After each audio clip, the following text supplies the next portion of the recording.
मित्रांनो नमस्कार. आजचा दिवस तुमच्यासाठी खूपच आनंदाची बातमी घेऊन आलाय. जर तुम्ही निराधार योजना किंवा दिव्यांग मानधन योजनेचे लाभार्थी असाल तर आजचा अपडेट ऐकून तुमचा मूड एकदम फ्रेश होणार आहे. कारण एप्रिल महिन्याचा हप्ता आता खात्यात येण्यास तयार आहे आणि यावेळी अनेक लाभार्थ्यांना मोठा दिलासा मिळणार आहे. होय मित्रांनो, गेल्या काही दिवसांपासून तुम्ही वाट पाहत होता पैसे कधी येणार, तर आता ती वाट पाहणं संपलंय. सरकारकडून प्रक्रिया पूर्ण झाली आहे आणि लवकरच तुमच्या खात्यात थेट पैसे जमा होणार आहेत. म्हणूनच हा व्हिडिओ शेवटपर्यंत नक्की बघा, कारण यात आपण जाणून घेणार आहोत पैसे नेमकी कधी येणार, कोणाला मिळणार आणि कोणाला नाही, आणि तुम्ही काही चुकवता तर नाही ना.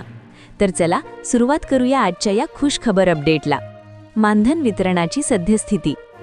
मित्रांनो, सर्वात आधी जाणून घेऊया मानधनाच्या वितरणाची प्रक्रिया कुठपर्यंत आली आहे. निराधार योजनेच्या मानधनासाठीच्या सर्व प्रशासकीय प्रक्रिया 9 एप्रिल ते 10 एप्रिल 2024च्या रात्री 9 वाजेपर्यंत पूर्ण करण्यात आल्या आहेत. लाभार्थ्यांच्या याद्या फायनल करणं आणि त्या पोर्टलवर अपलोड करण्याचं काम आता पूर्ण झालं आहे. आता सर्वांना प्रतीक्षा आहे ती म्हणजे पैसे खात्यावर येण्याची. पण मित्रांनो, मध्ये शनिवार आणि रविवार आल्यामुळे बँकांचे कामकाज बंद आहे. त्यामुळे आता हे मानधन डायरेक्टली 13 एप्रिल सोमवारपासून तुमच्या खात्यावर जमा व्हायला सुरुवात होणार आहे. 3. नवीन बदलांची माहिती. यावेळेस एक मोठा बदल झाला आहे, तो म्हणजे विभाग वाटणीचा. 1 एप्रिल 2024 पासून राज्य सरकारने नवीन नियमावली लागू केली आहे. दिव्यांग मानधन योजना. या योजनेचे वितरण आता दिव्यांग सहाय्यक विभागामार्फत केले जाणार आहे. निराधार योजना. या योजनेचे मानधन नेहमीप्रमाणे समाज कल्याण विभागामार्फत वितरित होईल.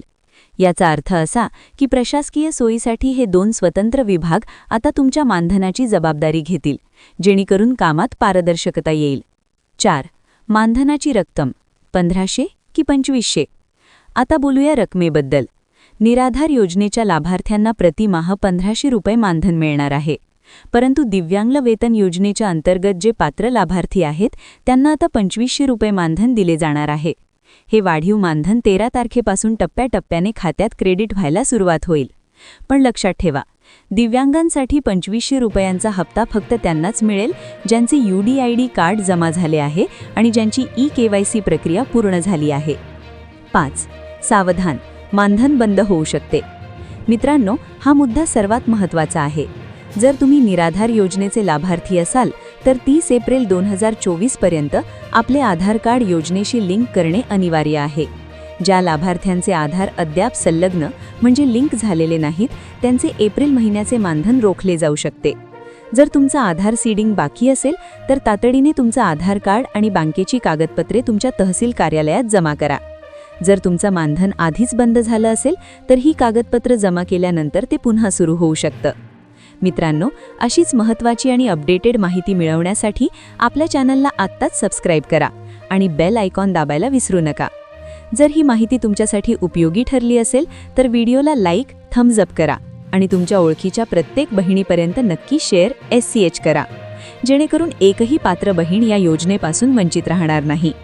तुम्हाला काही प्रश्न असतील तर खाली कमेंट CH मध्ये नक्की विचारा. मी प्रत्येकाला रिप्लाय देण्याचा प्रयत्न करेन. पुन्हा भेटूया अशाच नवीन अपडेटसह.